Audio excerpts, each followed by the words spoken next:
Hi everyone, welcome to the Research Consortium, a new episode. Today, I'm Dr. Angelo Gomez, and today we're going to talk a little bit about Chapter 5, probably one of the most neglected chapters within a dissertation. For that, I'm dividing this presentation in two sections. One section will talk about findings and discoveries, and the second section will talk about the ethical considerations within Chapter 5.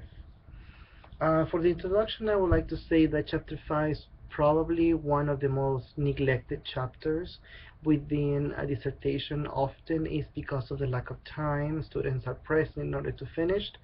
There is a lack of focus or processing of Chapter 4 for what it can be said from the findings and not just with the findings.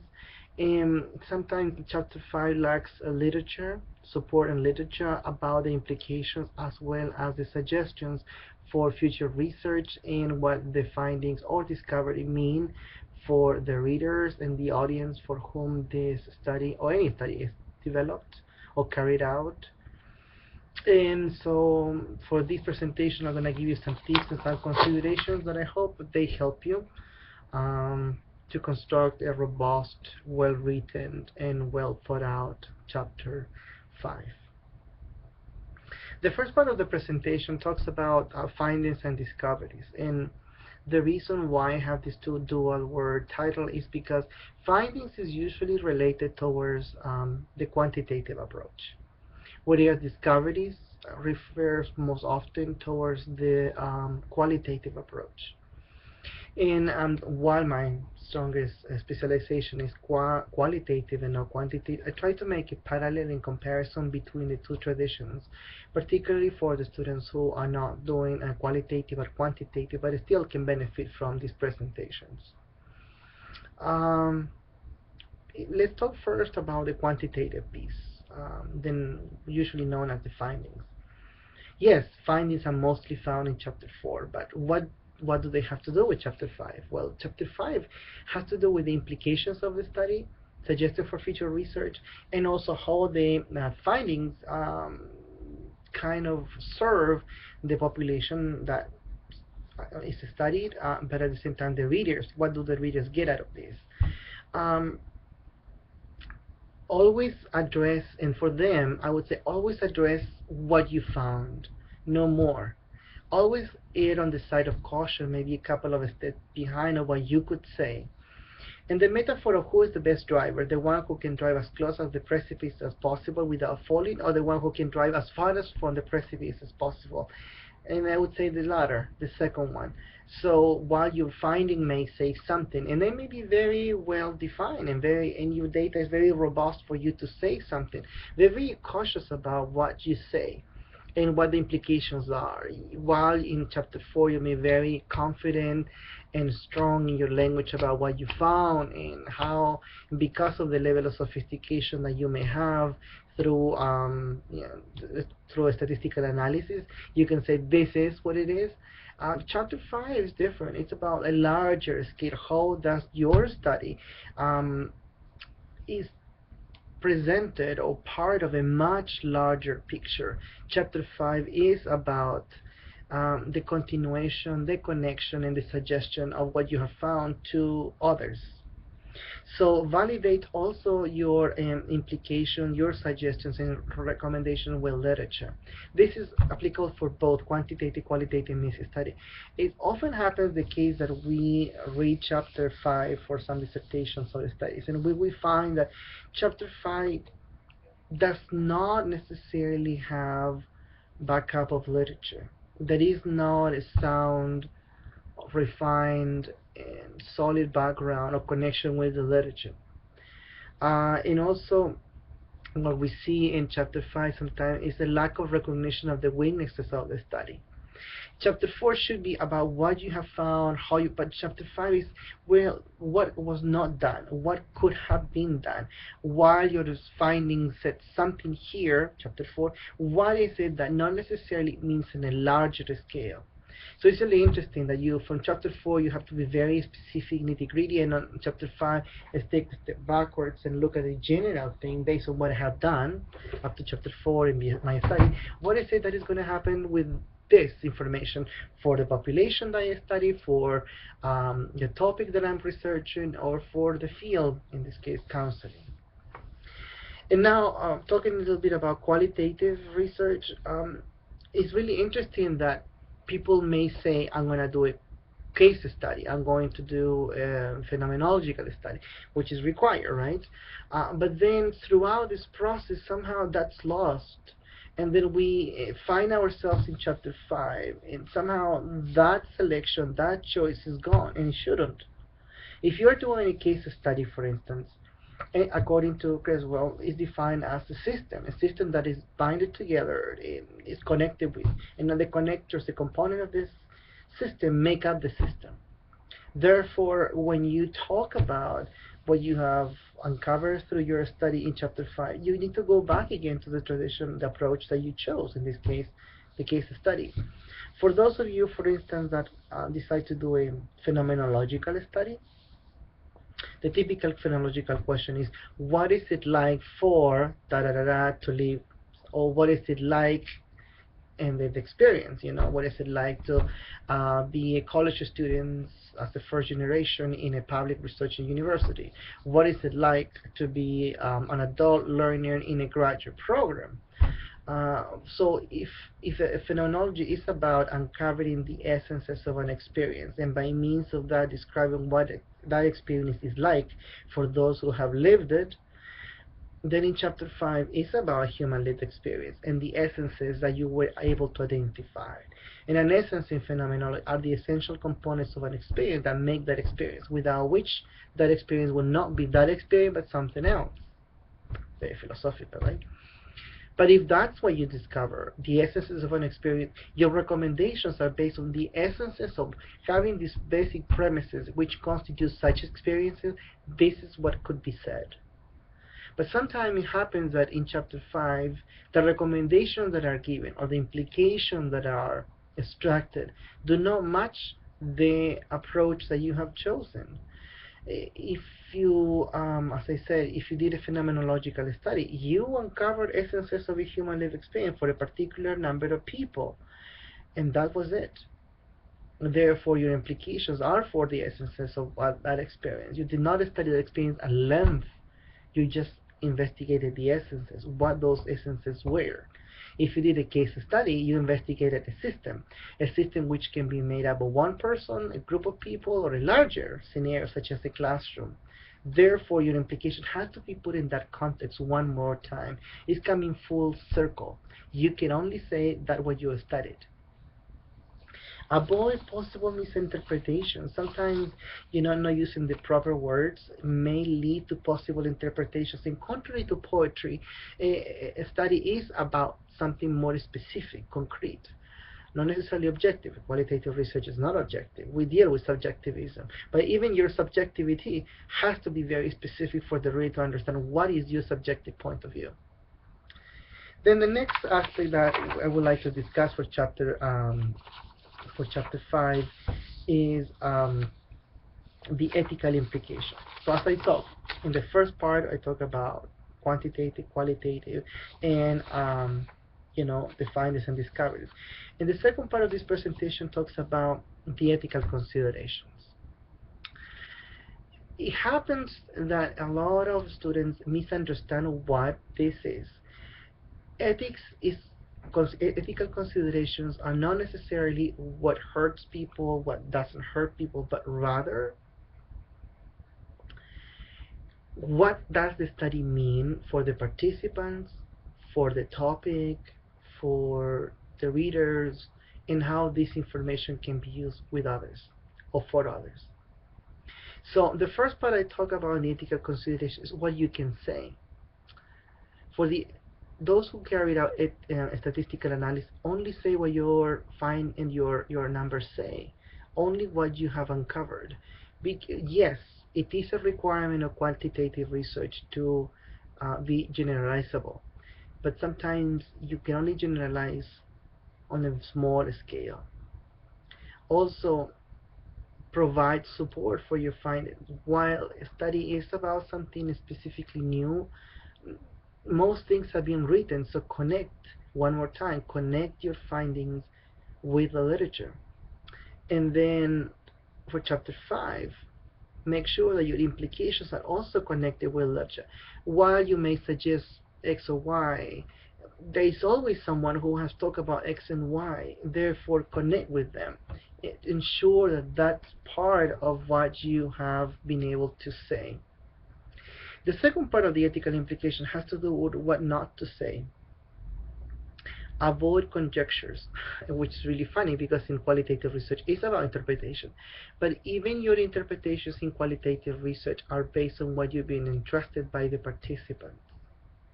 So be careful about what you present. If your interpretation it goes beyond what you've been told, it's because what your gut feeling tells you, you may step beyond the boundaries of what you are allowed to say.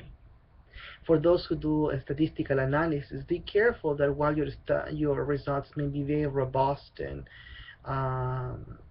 significant, they may not necessarily be part of a larger scale, which is the profession, the topic, or the universe. You always select nothing but a sample of your population. Even at the smallest population, you always select a small sample of the population, which you hope is representative, but not always. The next aspect is about these limitations. Recognize that not only you have to see the limitations in chapter 4, but in chapter 5, recognize that the limitations and the limitations of your study are intricately connected to what you can imply, extrapolate, obtain, and therefore recommend for others to do or to continue research. And one more time, avoid possible misinterpretation. Say what you mean what you say. It's very common that sometimes in chapter 5, individuals may generalize things that not always are extensive to the population. And no matter how convincing your results are or your findings, not always they should be in a grandiose scale. They may be misunderstood, and therefore the goodness of your study may be at jeopardy by saying what not necessarily could be said, or more importantly in this section, what should be said. And that moves us into the second part, the should and shouldn't. What your results mean for your study. It is often thought that ethics is about not hurting the participants, not revealing the personal information, not giving away their names or anything that could identify them. But also be selective of how to choose the information or the results that you obtain. Be wary of anything that cannot be double tested or replicated. Or for the qualitative people, make sure that your finding, your discoveries, the thematization process, the meaning interpretation, the representation is conducive with literature. For us in qualitative research, it's maybe a little more loose and wide the notion of literature. We can borrow from poetry, we can borrow from literature, we can borrow from any kind of prose to support whatever interpretation we make of a human experience. But nevertheless, we still need to connect what we have found and what we suggest for others and what really that may mean to others with literature. There's always something being written, and we have plenty of it at this time in history. Therefore, don't disconnect whatever you have found, and chapter 5 may sound like a lecture without necessarily any reference. That may take away one more time the goodness of your study. And do not rush in the process of your data and jumping into conclusions that not necessarily you have thought about, how they may be interpreted and, or probably worse even, misinterpreted by the readers. This leads us to the notion of the second aspect of the should and shouldn't, which has to do with the participants. Be wary of what your study or your results or your discoveries mean for the participants or the subjects of your study. Certain results may hurt your participants. Certain results may hurt the costs of or for your research. Certain results may be contrary to people's interests. or those who you want to help. Certain do not use subjects or participants for a political agenda without you telling them or without you disclosing that you're coming from a very particular worldview. And be careful of the classification terminology that you use. And let me give you an example about this. There was a study that I came across some time ago, and for a student who was very advocate of immigrants, particularly the students in high school who were not, and it has happened. So what caught my attention about this study, and I think she did extensive um, analysis of that, is that she called the students illegal in the title, and I saw in the prospectus, so maybe she changed it later on. But what caught my attention is the individual and the researcher come from a point of empowerment, desire to help, interest in that group. However, the terminology used towards for the participants was a term that is politically loaded, and while it is correct in the larger scheme of things, it does not imply goodness towards that group, because it's being taken by a political group which considers immigration that of people without documents negative, and it's a whole cultural movement. So you, while intent to help them, you're using a terminology that represent a different point of view towards them. So that caught my attention. Also, when you study that particular group, you have to be not only careful about protecting their identity, but also their interests. Bringing light towards a very particular program that helps these people may hurt them in the long term, because if this study becomes public, which we hope all of them do, and they're presented at conferences, if such an institution has been able to serve them through different sources of funding, and funding that has been intended to help them, but this funding is pending revision of others, by you bringing light into this group, instead of helping the institution, may you hurt them, because the institution is harming those who have been disadvantageously assisted in the society at this moment. So that's another consideration. And the last consideration is to know the population and what can be done with the results.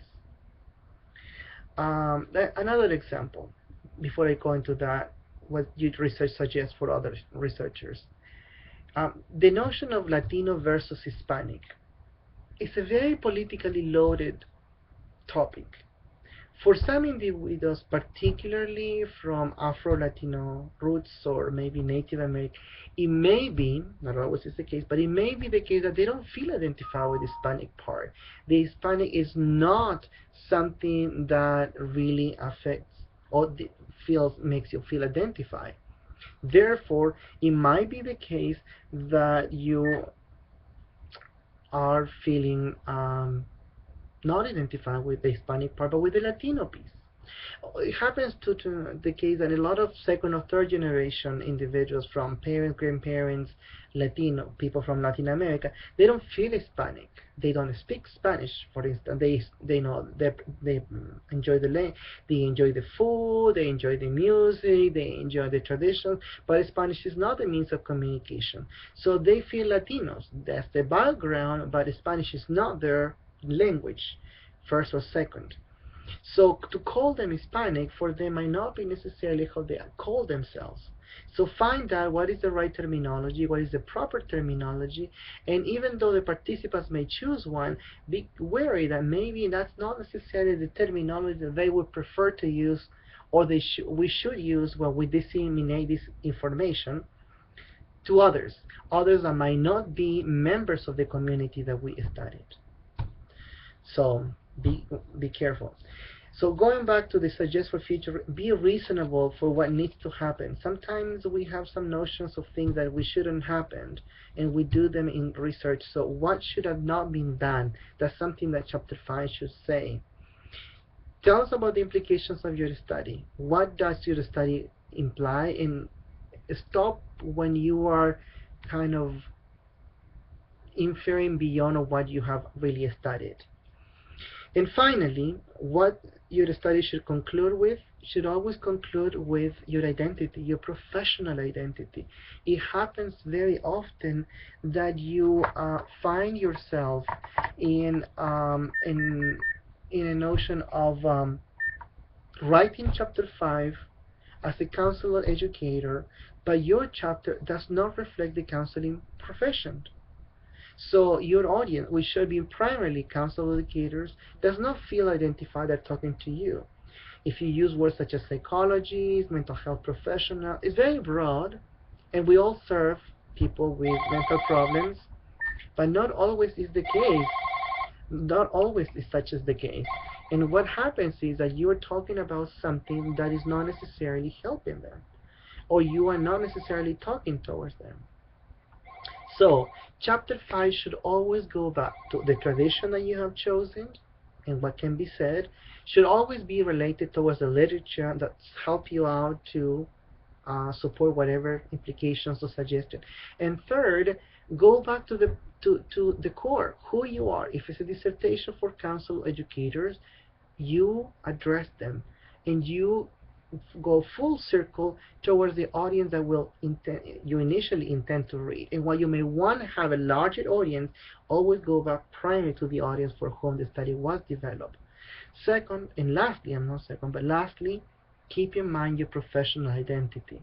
The final part of your dissertation should be something that demonstrates that is a certain level of compromise in connection with those with whom you belong, which is your professional identity. And that should be told by or should be told in chapter 5. Chapter 5 should show as a proof that you have reached that level of professional identity. Thank you. Good luck. As always, keep in touch. Email me, lagomez@argos.edu, and keep in mind that for every presentation we have a handout.